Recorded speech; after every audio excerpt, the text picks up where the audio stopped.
À la une de ce journal, dernier coup de pédale de la 15e édition de la Tropicale Amissa Bongo après 6 jours de compétition. Dans ce journal, la synthèse de la 7e étape, j'y arrive, la dernière avec Ruth Mignolet et un premier bilan de ce rendez-vous avec Raissa Lormeda. Et on parle aussi coopération avec le projet d'appui au programme Frontières de la CEAC lancé officiellement ce week-end. Un projet cofinancé par l'Union européenne et le ministère fédéral allemand des Affaires étrangères. En religion, on ira à Makoko dans la province de Logo-Evindo où les chrétiens catholiques comme leurs frères à travers le monde ont commémoré ce dimanche la première édition du Dimanche de la parole initiée par le pape François. Bonsoir à tous et merci de nous rejoindre sur Gabon Première. Bienvenue à cette principale édition d'information du soir. Rideau sur la 15e édition de la Tropicale Amissa Bongo. La victoire finale revient au Français Jordan Levasseur alors que Lorenzo Marzin remporte lui la dernière étape. Retour sur cette journée qui marquait la 7e et la dernière étape de ce rendez-vous sportif avec Ruth Mignolet-Sanzo. Il a fallu attendre les 10 derniers kilomètres de ce tronçon au Vindo-Libreville, long de 128 km, pour connaître le nom du vainqueur final. Jordan Levasseur, âgé de 24 ans, a raflé la mise lors du dernier sprint bonification qui lui a permis de gagner 2 secondes de plus que le maillot jaune Nathanaël Tesfacion, qui était leader de l'épreuve gabonaise depuis 5 jours. Le Français de l'écurie Natura Forever Roubaix avait tout misé sur ce dernier sprint pour faire pencher la balance in extremis en sa faveur. Pour le jeune érythréen Nathanaël Tesfacion, la désillusion a été grande. À seulement 20 ans, il n'a pas eu la même expérience que Jordan Levasseur pour gérer sa toute petite avance du classement général avec seulement 1 seconde. Mais le bilan des Érythréens sur cette tropicale restera exceptionnel. Ils ont fait briller le cyclisme africain durant 7 semaines avec 3 victoires d'étape et après avoir porté presque tous les maillots distinctifs, dont le jaune du leader pendant 5 jours. Mais il restait encore la victoire de la dernière étape et c'est le Réunionnais Lorenzo Manzin qui s'est imposé au sprint et a offert à Jean-René Bernobo et son équipe sa 16e victoire depuis sa première participation en 2008.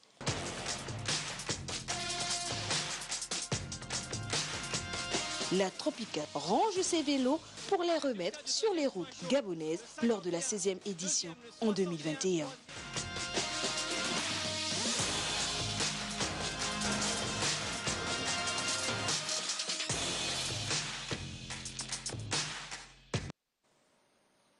Et comme chaque soir depuis le début de cette compétition, je reçois en plateau Raissa Lormeda. Raissa, bonsoir. Bonsoir. Alors, démarré le 20 janvier dernier, la 15e édition de Amissa Bongo a connu son épilogue ce jour avec un circuit modifié donnant Vindo-Libreville. À côté du résumé de Ruth Mignolet que l'on vient de suivre, peut-on avoir le rappel du classement d'étape et surtout le rappel du classement général? Alors Kenny, comme vous dites, le classement d'étape donc pour ce dernier rendez-vous de la 15e édition de la Tropicale Amissa Bongo a donné, comme le disait Ruth, Manzin Lorenzo de l'équipe Total Direct Énergie sur la plus haute marche du podium pour l'étape. Rigigi Youssef, un habitué des podiums pour l'équipe de l'Algérie, 2e. Et Minali Ricardo, c'est celui qui s'est invité pour cette dernière étape de l'équipe Nippo Delco. Donc ça, c'est le classement d'étape pour les 3 premiers. Et pour ce qui est du classement général, Levasseur Jordan, vous l'avez très bien dit, a donc pris le maillot jaune. Il est de Natura Forever, l'équipe, et il était suivi de Tesfacion Nathanaël. Nous le disions déjà hier, n'est-ce pas, que cela se jouerait au chrono parce que les deux étaient à 1 seconde pour ce qui est du maillot jaune. Et puis Morin Emmanuel, celui qui ne bouge pas, finit 3e au classement général de cette 15e édition de la Tropicale Amissa Bongo. Fin de la 15e édition de la Tropicale Amissa Bongo, il faut le dire, riche en émotions, en couleurs et le spectacle grandiose. Que peut-on retenir en quelques points de ce grand rendez-vous. La qualité de l'accueil, les populations de l'intérieur et de l'estuaire ont encore répondu présentes en ce qui est donc de ce rendez-vous de la course cycliste qui ouvre le calendrier de l'UCI. Et il y a aussi, au-delà de la mobilisation, de l'engouement suscité, il y a donc cette compétition qui, au fil des années, a bien montré que le niveau s'élevait. Et là, le niveau était véritablement élevé. On a vu des sélections africaines sans complexe sur ce coup. On notera que sur cette étape, 3 victoires sont revenues aux écuries professionnelles, certes, mais qu'ensuite, les sélections africaines, les équipes africaines ont su s'imposer. On a ces belles victoires donc de l'Afrique entre l'Algérie qui a été sur le podium, le Cameroun qui a été sur le podium, l'Érythrée qui a été sur le podium. Il y a eu ces victoires historiques donc de ce cycliste du Cameroun, donc Kamzong. Il y a également, comme je le disais, que l'Érythrée était une belle équipe et que sur le finish, la meilleure équipe reste le Rwanda. Ça a été donc une 15e édition sans complexe pour les sélections africaines. Bien entendu, il faut de plus en plus travailler pour les autres, à l'exemple du Gabon, parce que si les frères voisins sont capables de le faire, ça veut dire que le Gabon, pays organisateur, avec une meilleure structuration, peut arriver, n'est-ce pas, à surprendre et à surprendre agréablement. Après, il y a eu ce parcours qui, au départ, était annoncé être le parcours le plus long de la Tropicale à Missabongo, mais qui, au fil des imprévus, s'est retrouvé être le parcours le plus court de ces différentes éditions de la Tropicale. Alors, Raïssa, merci pour toutes ces informations relatives à la 15e édition de la Tropicale à Missabongo. Comment on vous nomme, Madame Sport? Je vous garde pour parler de cette autre actualité sportive, évidemment. La CAN de handball. En bref, les Panthères ratent la qualification. Oui, les Panthères ratent la qualification. Obiang et ses coéquipiers ne se qualifient donc pas pour le mondial de handball. Mais bon... c'est une équipe qui n'a pas démérité. On aura le temps de revenir dessus. Ils avaient 2 matchs à jouer ce week-end face au Maroc et à la RDC. Le match face à la RDC où ils ont perdu 30-26 a été décisif. Mais comme je le dis, c'est une équipe qui n'a pas démérité quand on sait dans quelles conditions elle s'est préparée, des conditions difficiles. Quand on sait comment elle s'est retrouvée en Tunisie, la Tunisie qui a donc abrité du 16 au 26 ce 24e rendez-vous de la CAN Senior. Mais l'équipe de handball ne comptera donc pas parmi les 7 qualifiés pour le mondial. Ce n'est que partie remise, mais coup de chapeau quand même à la sélection gabonaise de handball. Merci Raïssa pour toutes ces informations sportives. Merci. Restez avec nous pour la suite de ce journal. Aujourd'hui dimanche, jour du Seigneur pour la famille chrétienne. Les chrétiens catholiques du monde entier ont commémoré ce dimanche la première édition du Dimanche de la Parole instituée par le pape François. À Makoko, l'événement a drainé du monde à la paroisse de la localité. On en parle avec Benjamin et Binet. Elle aura fait le plein des grands jours ce dimanche 26 janvier 2020. La paroisse cathédrale Notre-Dame des Victoires de Makoko et ses nombreux fidèles se devaient de souscrire ce 3e dimanche du temps ordinaire à l'initiative lancée par le pape François depuis Rome. Le pape François choisit donc de mettre la parole de Dieu au centre de ce nouveau texte magistériel et de lui accorder une place privilège un dimanche de l'année, 3e dimanche du temps ordinaire. L'initiative consiste à concilier la foi et la pratique chrétienne dans la lecture régulière du Saint-Livre. Ce nouveau jour solennel permettra, par-dessus tout, de faire revivre à l'Église le geste du ressuscité qui ouvre également pour nous le trésor de sa parole. Du constat de l'Église catholique, dans les greniers, en Europe, en Amérique, en Asie, en Afrique, trop de Bibles souffrent de ne pas être régulièrement consultées. Il est question désormais de concilier la foi et la pratique chrétienne conformément aux Saintes Écritures. Makoko, Benjamin, Evin Binet, Gabon Télévision. Et pendant ce temps, à Libreville, la présidente de l'Union chrétienne des femmes de l'Église évangélique du Gabon a, elle, installé ses membres à la paroisse de Gros-Bouquet. La cérémonie a vu la présence du pasteur président de l'Église évangélique du Gabon, mais également celle d'Andy Tungi et Pierre Claverella. Revêtues de leurs écharpes, elles pourront désormais servir dans différents départements de l'Union chrétienne des femmes de l'Église évangélique du Gabon. La présidente de l'UCFR, qui a procédé à l'installation de ces dernières, attend de ces femmes respect et exécution du règlement intérieur. Notre œuvre est une œuvre d'évangélisation. Nous évangélisons par le chant et par les actes positifs que nous devons poser. Nous attendons cette vision et un cahier de charges afin que nous puissions décliner les femmes, mobiliser les femmes. Les gens qui prennent des postes ou qui sont nommés aujourd'hui, demain qui ne sont plus là, doivent continuer à venir à l'église parce que nous venons à l'église pour Jésus-Christ. C'est grâce à ces départements que le Bureau national pourra exécuter toutes les décisions de l'Assemblée générale. Le sentiment, c'est d'abord rendre grâce à l'Éternel Dieu Tout-Puissant et saluer le Bureau national qui vient de faire une innovation louable. Une cérémonie rehaussée par la présence du pasteur président de l'Église évangélique du Gabon. Dans sa prédication, le révérend pasteur Sartunen Dong Oké a exhorté les fidèles à pratiquer l'amour. La mission à laquelle vous êtes appelés n'est pas une mission facile.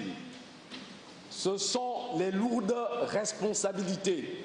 Gérer et projeter les activités de l'Union chrétienne des femmes nécessite un travail de fond, un travail d'esprit.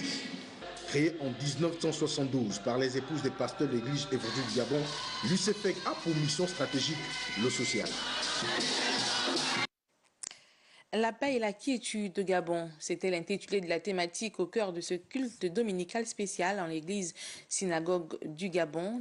Le célébrant n'a pas manqué de fustiger les violences qu'a connues la cité. Et ces derniers jours, j'y arrive, on en parle avec Larding Mamba et Michel Djangboudégan. Restaurer la paix et la quiétude au Gabon, voici le message tenu ce matin au cœur du culte hebdomadaire de l'église de la synagogue du Gabon. Pendant sa prédication, l'homme de Dieu a révélé le message reçu de l'Esprit Saint pour la nation gabonaise. Face à la situation du pays, il restaurera le pays. Mais il vous demande juste de lui donner une dîme. C'est de satisfaire les veuves et les orphelins de ce pays. D'écouter les cris des Gabonais et mettre les Gabonais à l'abri de la peur et du danger. Ainsi après, il restaurera le pays. Le pays sera béni 2 fois plus. La promesse arrivera dans le pays. Lorsqu'on proclamera le nom de l'Éternel. Ainsi a parlé l'Éternel des armées. Sur la psychose qui règne dans le pays et face au cas de présumé enlèvement, le prophète a délivré un message aux investigateurs de ces phénomènes. C'est le peuple sur qui est invoqué son nom s'humilie et prie. L'heure n'est pas aux accusations. Il n'y a que l'Éternel des armées qui connaît toutes choses. Il m'a dit pourquoi c'est justice populaire. Nous allons nous détruire entre nos Gabonais. Les auteurs seront exposés par l'Éternel. Autorités. Afin que la sagesse soit leur partage pour qu'ils prennent les choses en main. Au regard de cette situation, les Gabonais doivent se mobiliser et élever leurs prières pour la paix, si chère dans notre pays, a conclu le prophète. Et suite à la vague de violence observée depuis quelques jours relative aux enlèvements d'enfants dans les établissements scolaires, la Fédération libre des assemblées et ministères évangéliques du Gabon a applaudi la réaction du porte-parole du gouvernement tout en condamnant ces actes qui ternissent l'image de notre nation. On en parle avec Annick Wankassa et Presti Mouaïman. Venons prendre acte de la réaction du gouvernement par la voix du ministre de l'Intérieur lors de sa communication du vendredi 24 janvier 2020 au soir. Si nous louons cette sortie gouvernementale, nous déplorons néanmoins sa réaction tardive dans la somme des stratégies idoines pour endiguer cette situation à l'origine de la psychose qui s'est généralisée et qui a gangréné notre pays très cher à tous. Nous venons toutefois préciser à l'opinion nationale que nous ne saurons encourager la justice populaire en cours qui, hélas, a endeuillé des familles gabonaises par le décès des compatriotes. À celle-ci, nous formulons d'ores et déjà nos condoléances les plus attristées et nous leur témoignons de notre soutien moral. Nous encourageons le gouvernement à matérialiser dans les plus brefs délais ces décisions prises en matière de sécurité afin de ramener la sérénité et la paix au milieu des populations apeurées et désemparées. À ce propos, nous suggérons que des patrouilles permanentes sillonnent les artères de la capitale et de l'intérieur du pays afin de dissuader les éventuels fauteurs de troubles. Un deuxième invité dans ce journal avec moi sur ce plateau, Monsieur Théodore Komba. Monsieur, bonsoir. Bonsoir. Alors, vous êtes secrétaire général du ministère de l'Éducation nationale. Vous êtes là pour une importante communication. Nous vous écoutons. Communiqué du ministère de l'Éducation nationale chargé de la formation civique.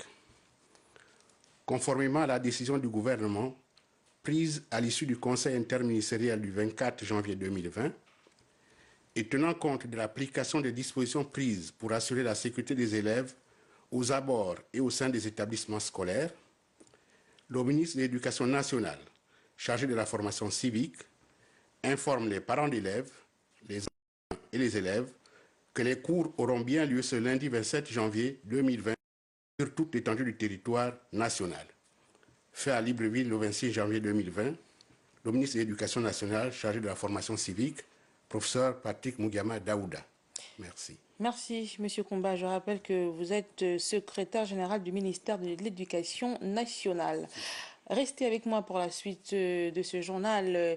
On reste dans le même registre. Professeur Patrick Mugiama Daouda sur le terrain. Le ministre de l'Éducation nationale s'est rendu dans plusieurs établissements scolaires, publics, primaires et secondaires de la capitale pour non seulement s'enquérir des conditions d'apprentissage, mais également par la même occasion constater l'état d'avancement des travaux du futur lycée public de Bikele en construction avec lui, allais-je dire, Esmine Chouchou Kayumba et Marlise Mungue. Du lycée d'application Nelson Mandela, CES Mandela, école d'application NSB, l'objectif du ministre reste le même, s'enquérir des conditions dans lesquelles apprennent les élèves. Nous sommes allés d'abord au lycée Nelson Mandela, qui est un établissement public qui fait de bons résultats, et leur passer ce message sur la nécessité de bien apprendre, et aussi nous enquérir des conditions dans lesquelles ils apprennent, parce qu'il y a énormément de problèmes de structure, d'infrastructure, d'encadrement, problèmes d'enseignants dans certaines disciplines. Et les élèves nous ont remonté ces informations. Un véritable marathon pour le ministre et sa délégation qui se sont rendus ensuite au complexe scolaire public de Bikele et Anzang, un site devant abriter le futur lycée de Bikele et dont les travaux sont quasiment achevés. Ces établissements sont là, comme je disais, presque terminés. Il va falloir voir maintenant comment accompagner les entreprises dans la finalisation totale de ces établissements qui pourraient nous aider à la rentrée en septembre 2020 pour contribuer à régler la question des effectifs pléthoriques. Vous avez constaté que la voie d'accès est difficile, donc c'est une des choses à résoudre. Vous avez constaté qu'il n'y a pas d'eau, qu'il n'y a pas d'électricité, ce sont des choses à résoudre. Et puis, il va falloir équiper aussi ces établissements. Cette descente de terrain s'inscrit dans le prolongement d'une série de visites que le ministre de l'Éducation nationale a entamées dès sa prise de fonction. Une mission de suivi et évaluation de la mise en œuvre de mesures présidentielles pour l'éducation avec à sa tête la ministre déléguée à l'éducation nationale Yolande Nyonda vient de sillonner le Gabon profond. Les villes de Ntoum dans la province de l'Estuaire, Lambaréné dans la province du Moyen-Ogooué, Fougamou et Muila dans la province de Langounié ont accueilli la délégation ministérielle. Le focus de la rédaction dans nos programmes de la soirée avec Marie-Jo Makondi et Gérard Magnagna. Pour la suite, on change de registre pour parler santé avec cette dotation de véhicules de service flambant neufs aux directions régionales du ministère de la Santé en sa deuxième phase. La remise des clés aux récipiendaires s'est faite en présence de nos reporters Betty Onzembe et Hervé Ndigué. Plus d'excuses pour les directions régionales de santé, celles du Haut-Ogooué de Langounié, de l'Ogooué-Vindo et du Wellington. Elles sont désormais dotées de véhicules permettant de faciliter leur déplacement afin de suivre le fonctionnement des activités dans les départements dont elles ont la charge. C'est une dotation qui vient à point et qui va nous permettre, n'est-ce pas, de booster les performances de nos régions sanitaires. C'est un appui qui va faire en sorte que l'amélioration de l'offre de soins escomptée soit effective. Cette dotation est l'œuvre du projet d'appui au secteur de la santé initié par le ministère de tutelle et concrétisé avec les fonds remboursables de l'Agence française de développement. L'investissement a pour but de soutenir le plan national de développement sanitaire. Le gouvernement a pris avec l'AFD la mesure de mettre aux normes 27 formations sanitaires dans 4 provinces du Gabon. L'achat de ces véhicules permet à ce que ces directeurs des régions sanitaires puissent finalement aller sur le terrain, collecter les informations nécessaires, sensibiliser et faire la surveillance épidémiologique au sein de leurs différentes régions sanitaires. Pour cette année, le PASS 2 se traduira également par la mise à disposition du matériel médical, des moyens logistiques et informatiques au personnel de santé. De son côté, Léon Armel Bunda Balonzi sur le terrain ce week-end. Le ministre des Infrastructures et de l'Équipement était sur les sites où s'effectuent les travaux de curage des bassins versants, une opération qui vise à prévenir les inondations souvent enregistrées dans ces zones lors des pluies, déjà que la grande saison des pluies approche. Le tour de ces sites avec Tassiana Minko et Victor Mundunga. Sous un soleil de plomb, le ministre des Infrastructures et de l'Équipement au marathon pour la visite des travaux d'entretien des lits de rivière dans les communes de Libreville et d'Ovando. L'ouvrage est soumis à un délai d'exécution de 2 mois. Là, actuellement, ce qui est réalisé, on est globalement à près de 60% de ce qui a été réalisé dans tous les chantiers. Le coût global des travaux s'élève à plus d'1 milliard. Je précise que ce montant intègre également le point singulier de UGB au centre-ville qui va bientôt commencer. L'opération démarre le 4 décembre 2019. Elle cible dans un premier temps les zones dites instables où les populations sont le plus victimes de catastrophes à la tombée des pluies torrentielles. Le chef de l'État, son excellence n'a de cesse de nous rappeler l'amélioration du cadre de vie d'une population. Le ministère de l'Équipement, dont j'ai la charge, a donc entrepris des travaux pour, n'est-ce pas, éviter les inondations. Il s'agirait ici pour nous de proposer au Premier ministre que cette action puisse se faire au moins 2 fois dans l'année. Enchantées, les populations n'ont pas retenu leur joie. Au nom de la population de Lourdes, nous sommes contents de voir le canal entretenu par le ministère ETP. À la vérité, le problème est transversal. L'État fait sa marge de manœuvre. Les populations, quant à elles, sont interpellées au civisme dans la gestion des ordures ménagères. Lancement du projet d'appui au programme Frontières de la CEAC à son siège. La cérémonie officielle s'est faite en présence des représentants des États membres, un projet cofinancé par l'Union européenne et le ministère fédéral allemand des Affaires étrangères. Téclair Mekumuruno et Gérard Magnagna pour les détails. Ce projet d'appui au programme Frontières de la CEAC, APF-CAC, est une composante du programme d'appui aux réformes et au renforcement des capacités institutionnelles de la CEAC, PARSIC, en matière de paix et de sécurité, dont l'objectif est d'améliorer la stabilité et la dynamique d'intégration économique et sociale sous-régionale. Il existe toujours des paramètres de risque, une identification des risques. Le principe de subsidiarité confère aux États membres eux-mêmes les pleins pouvoirs pour pouvoir trouver les solutions idoines.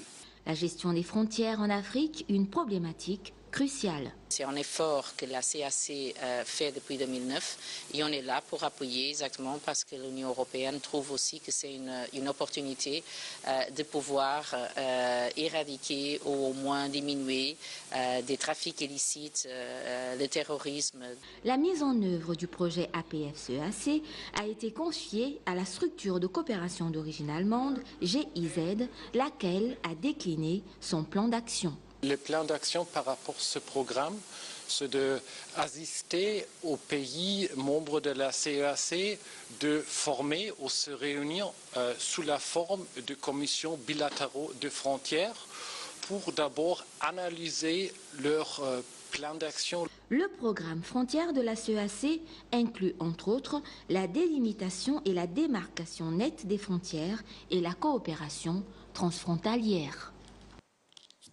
La note politique de ce journal nous amène à aborder la tournée politique initiée par Alexis Boutamba-Bina, député du 2e siège du 1er canton de Mougouti. Les points abordés et les temps forts de cette activité avec Rodolphe Moukambiboma et Richard Moubiwa.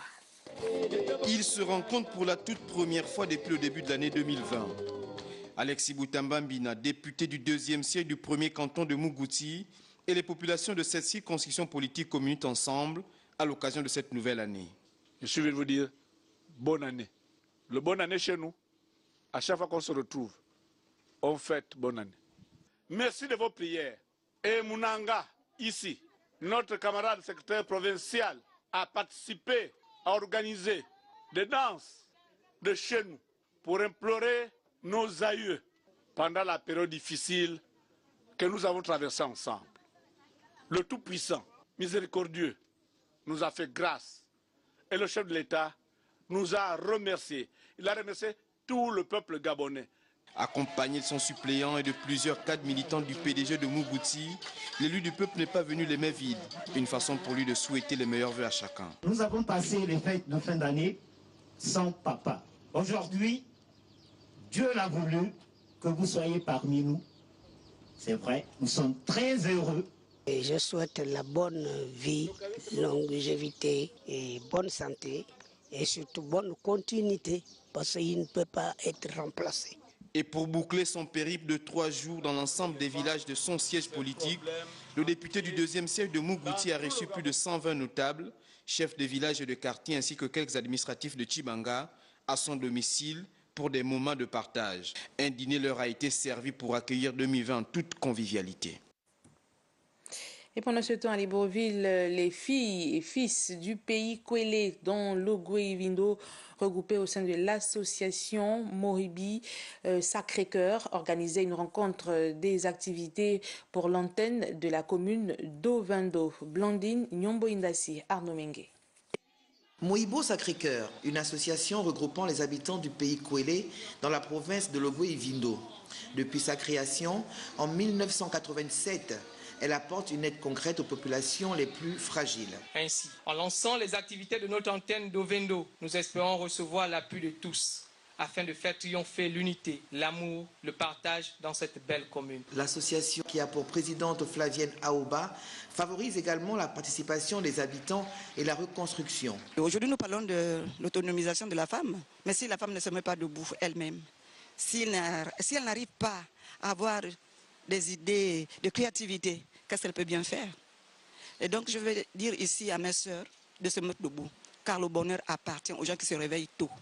Et moi j'ai pour habitude de dire que la pauvreté n'est pas dans la poche, mais plutôt dans la tête. L'invité d'honneur de l'antenne d'Ovindo est Annie-Christelle Limbourg-Iwenga, qui œuvre pour l'épanouissement des femmes empêchées pour des raisons professionnelles. Elle était représentée par une de ses collaboratrices, Valentine Makunga, qui s'est exprimée en ces termes. Je vous réitère à travers cette rencontre ma détermination à travailler avec toutes les femmes, sans distinction aucune, qui désirent œuvrer pour le mieux-être de population et de notre vivre ensemble. L'on notait également la présence de la présidente du réseau DINAFLEP, Bérangère Minang, auquel a adhéré l'association. Le DINAFLEP qui a pour ambition de participer pleinement au combat pour l'autonomisation de la femme, pour le leadership féminin et pour la famille.